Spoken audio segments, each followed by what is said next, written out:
Nina besilo sanibonani babukele emakhaya nawo wonke umuntu obukele le video bengisacela mawumusha kule channel ucofoze usubscribe ubottom ulike ushare ucomment uvule notification ukuze uhlezi unotified ngakho konke okwenzeka kule channel sibuye nezi Hey bafethu umbulazi njengoCommissioner Khumalo uvakale sithi hayi yena ubindekile unembeza bakhuyala into yoba mabaqhubeke engakange ayive ncam into yoba kwenzekani ukubulawa kuka Emmanuel Mbenze kwaze kwavakala into yoba yena uBrigadier Julius Mkhwanazi lo uthe makawuthathwe umzimba uyolahlelwe emanzini ayonto encinci la ayondlwane yanetha lanto ayonto nje abangayishalashalaza nje bagqithe kuyo kuukuthi inoba besekecingela into yoba uBrigadier Mkhwanazi inoba sekepopile sekegqithile lo party leyo nisakhumbula mos into yoba previously when he came before iMadlanga Commission kwafocuswa kakhulu kulamcimbi onokwenza nama memorandum of understanding noba budlelwane bakhe noKhethi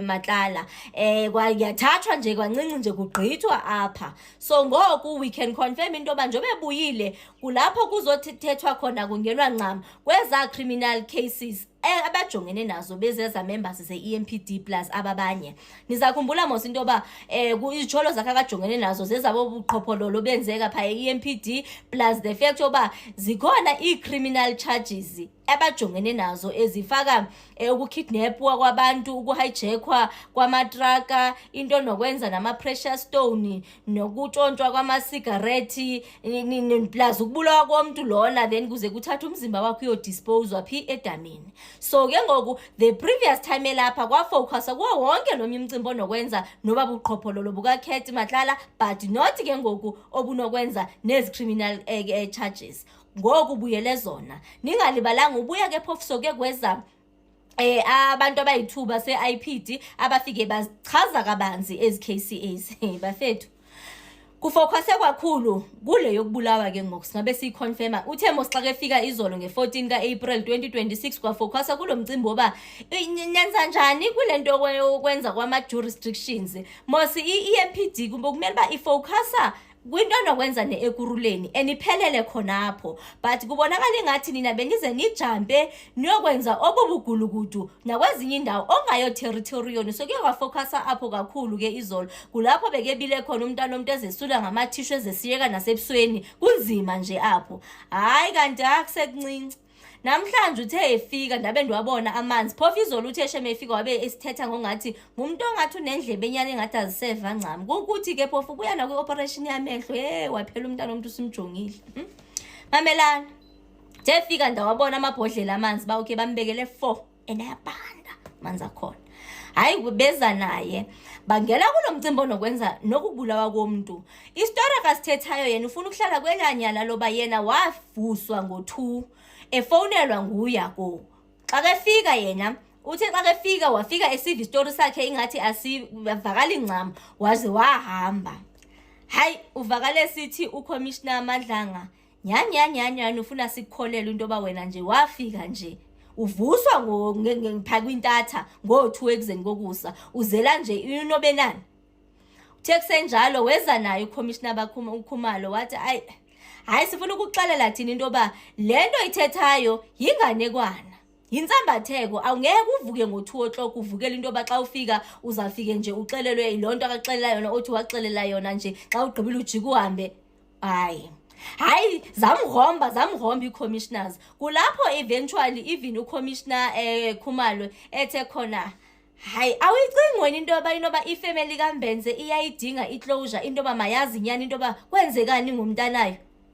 bafethu sithetha ngokubulawa komuntu apha sithetha ngemuntu owathatha umzimba wakhe wayolahlelwa apha so beze naye kakuhle istori sakhona uyeva xa sekethetha into yoba naye uyaziva into yoba kasavakali because ngoku kulapho sebengena khona deep uba okay ufonelwe kwakuyi-operation kabani le bese-ke funa uyiphika kwale operation ngokungathi ayo e-EMPD bona bajoyina i-operation befonelwa nguyako okay phofu yakho akasekho bafethu kwayena ne bamdibanisa nokhokho bakhe uyeza apha uyafika. Xa ufika uthi kwenzekeni khawusithatha usibeke.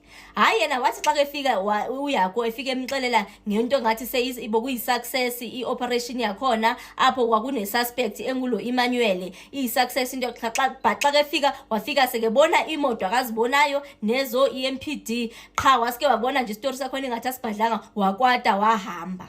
Man uyisenior ubona imoto zasemsebenzini wakho, meaning as drivers isubordinate zakho abantu abadirector kuwe balapha, awunayo indlela ukuba ubabone.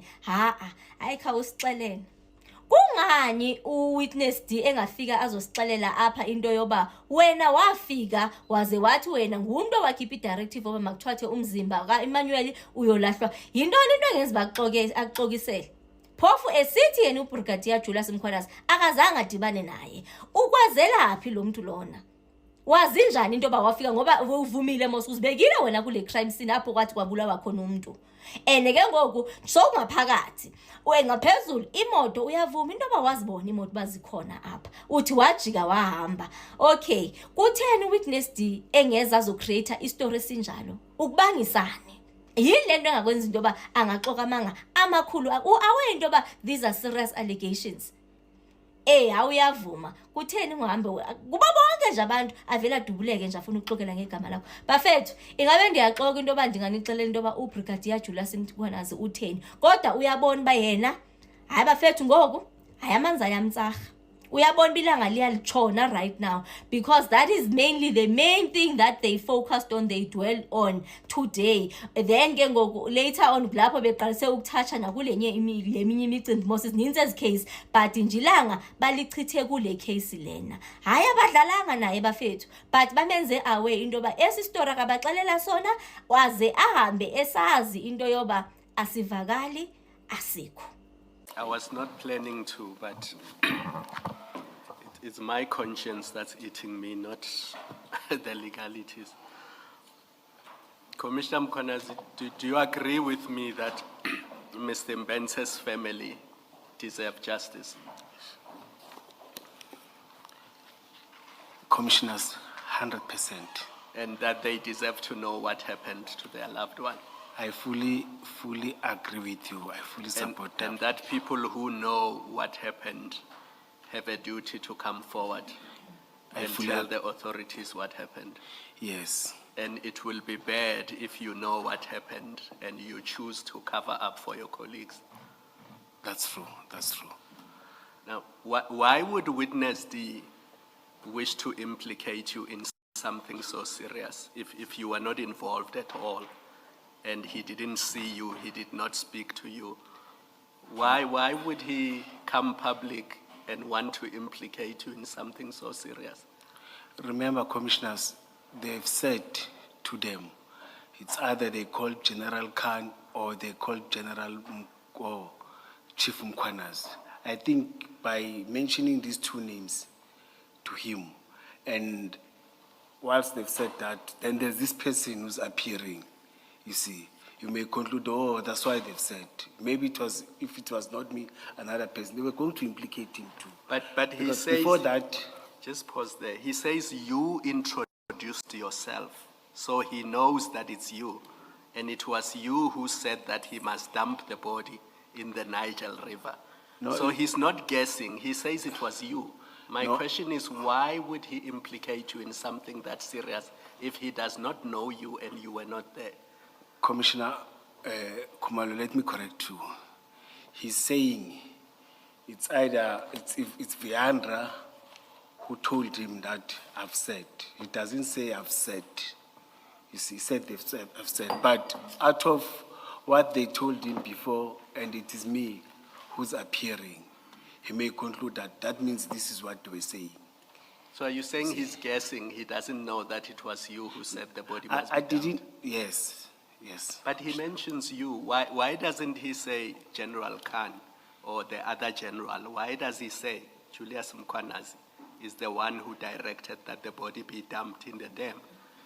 That's why I'm saying that. That's what I'm saying, that they've said to them, according to statement, or to him, according to statement. Let us call General Khan or let us call Chief Mkhwanazi. Then Chief Mkhwanazi appears. No, they say they then concluded that they should call the chief Mkhwanazi. That's what I'm saying. And he arrived and he introduced himself and he directed that the body be dumped in the dam. My simple question is, if you were never there and you never saw him, why would he implicate you in something so serious?